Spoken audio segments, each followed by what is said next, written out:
आपापलं मत मांडत असताना असं मत मांडलंय, एका शास्त्रकाराचं मत या जगामध्ये जगही आहे आणि देवही आहे. नास्तिक शास्त्रकाराचं मत असं आहे की या जगामध्ये जग आहे, देव नाही. महाराज त्याच्या पुढे तर्कशास्त्राचा विचार केला तर तर्कशास्त्रकार असं सांगतात या जगामध्ये जगही आहे, देवही आहे, पण कंसात आहे. महाराज त्याच्या पुढे न्यायशास्त्राचा विचार केला तर न्यायशास्त्राने सांगितलं की या जगामध्ये महाराज देव आहे, पण तो लुप्त भावानं आहे किंवा सुप्त भावानं त्या ठिकाणी.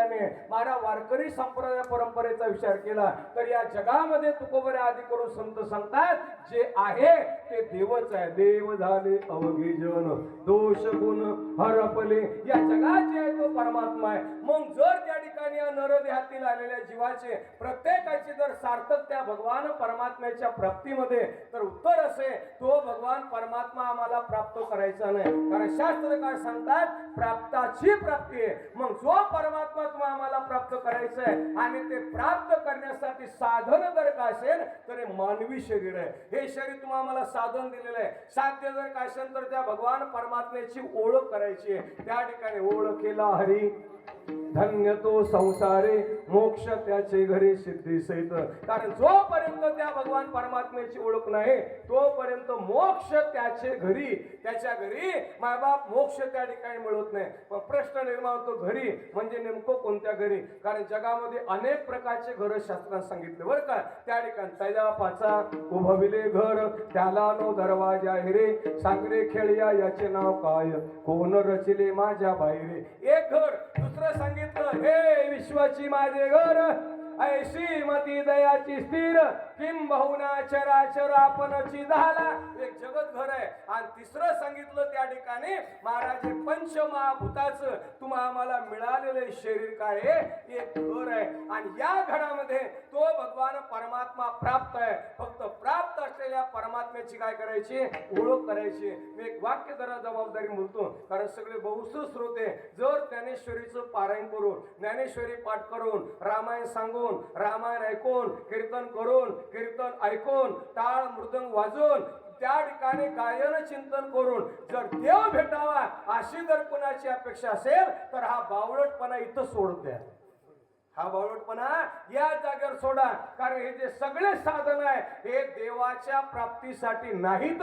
मग हे साधन कशासाठी आहे? महाराज प्राप्त असणारा जो परमात्मा आहे त्याच्या केवळ ओळखीसाठी. परमात्मा तर प्राप्तच आहे, प्राप्ताचीच प्राप्ती आहे. मग जर परमात्मा प्राप्त असेल तर आम्हाला त्या परमात्म्याची प्राप्त करायची गरज काय? शास्त्रानं पुन्हा देवाचे दोन प्रकार त्या ठिकाणी मांडले. तसे शास्त्र तीन प्रकारांत देव म्हणतं. निर्गुण निराकार ते परब्रह्म, निर्गुण साकार तो ईश्वर आणि सगुण साकार ते देव. जो निर्गुण निराकार आहे तो महाराज त्या ठिकाणी महाराज तो निर्गुण निराकार असणारा परमात्मा आहे. जो निर्गुण साकार आहे त्याला ईश्वर म्हणायचा.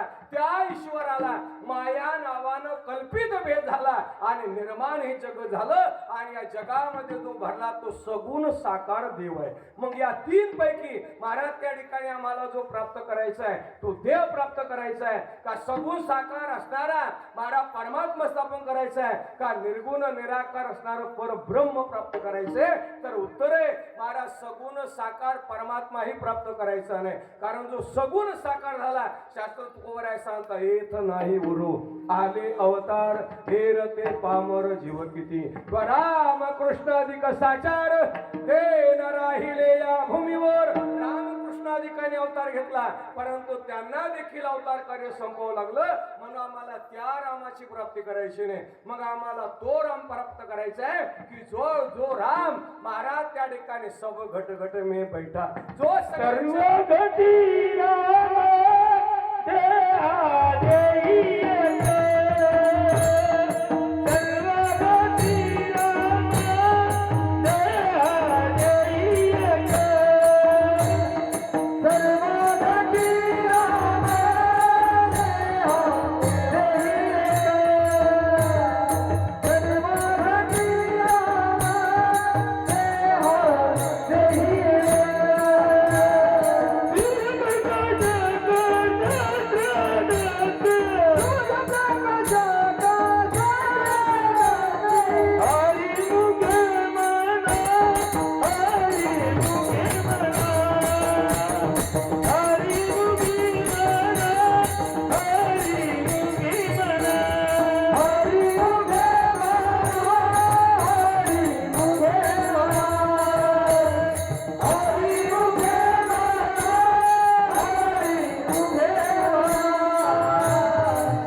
प्रकाशक सहस्ररश्मी जो परमात्मा सगळ्याच्या घटामध्ये महाराज जो निर्गुण निराकार स्वरूपानं जो परमात्मा स्थापलेला आहे त्या परमात्म्याची तुम्हाला ओळख करायची आहे. मग तो ओळख करण्याकरता महाराज जगामध्ये अनेक प्रकारचे साधन आहे. एक लक्षात ठेवा, जे अनेक असतात ते साधन असतं आणि जे एक असतं ते साध्य असतं. साध्य प्राप्त झाले की साधन संपुष्टात असतात. साध्याची होय प्राप्ती साधने सरते अपयशी. एकदा साध्य प्राप्त झालं की साधन त्या ठिकाणी संपतं. बऱ्याच वेळेला असं वाटत असतं प्राप्त झाल्यावर आपण साधन स्वीकारावं, पण साधन स्वीकारू नये. नुकतंच लग्न झालं आणि लग्न झाल्याच्या नंतर 8-15 दिवसाचा काळ गेला. 15 दिवसाचा काळ गेला आणि त्या पोरीनं लगेच त्या ठिकाणी गारणं सुरू केलं. बस बस बस बस. माहित नव्हतं मला 15 दिवसात असा रंग दाखवसाल म्हणून. कोणाला?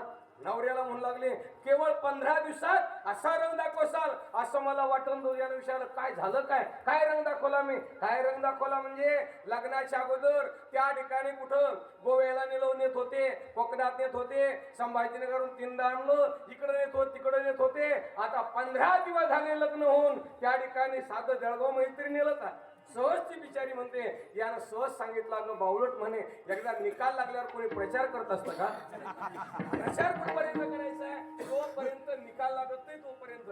एकदा निकाल लागला की प्रचार संपला. पण तिने विचार केला हा बाद जरा जास्तच कीर्तन ऐकणार दिसतो म्हणे, त्याला मी पण सोडणार नाही. 2-4 दिवसाचा काळ जाऊ दिला आणि तिनं दुसरा गिर टाकायचा प्रयत्न केला. सांगितला हो त्या ठिकाणी असं नाही करू, पण मी झालं काय म्हणे सारखे त्या ठिकाणी ज्या वेळेला कॉलेजमध्ये होते कॉलेजचं दार सोडत नव्हते, सारखं माग माग माग माग माग माग माग माग फिरायचे. आता तोंड दाखवायला तरी तयार आहे का? यानं सांगितलं अगं बरोबर आहे तुझं, पण बावळट जरा विचार कर, एकदा एसटी पकडल्यावर कोणी पळत असतं का? पळायचंय पण कुठपर्यंत? एसटी पकडेपर्यंत. एकदा एसटी पकडली की पळापळ थांबली. तसे तुकोबरा म्हणतात एकदा त्या ठिकाणी आमच्या चित्तामध्ये निश्चिंतता प्राप्त झाली की पळापळ थांबली. आता निश्चिंतीने पावलो विसाल, आता निश्चिंतीने पावलो विसाल, आता निश्चिंतीने पावलो विसाल.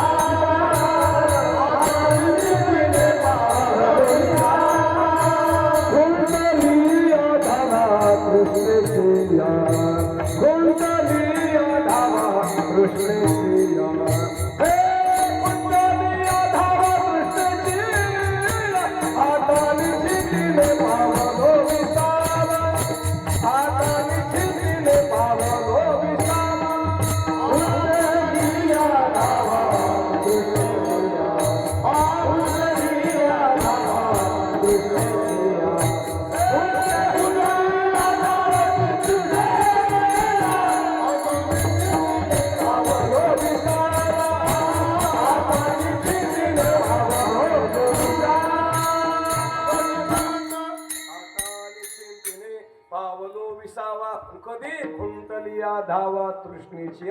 तृष्णेची म्हणजे पळापळ, धावा म्हणजे पळापळ. महाराज जीवनाची जी पळापळ होती थांबली, पण कधी निश्चिंतीनं आम्ही त्या ठिकाणी स्थिर झालो तेव्हा.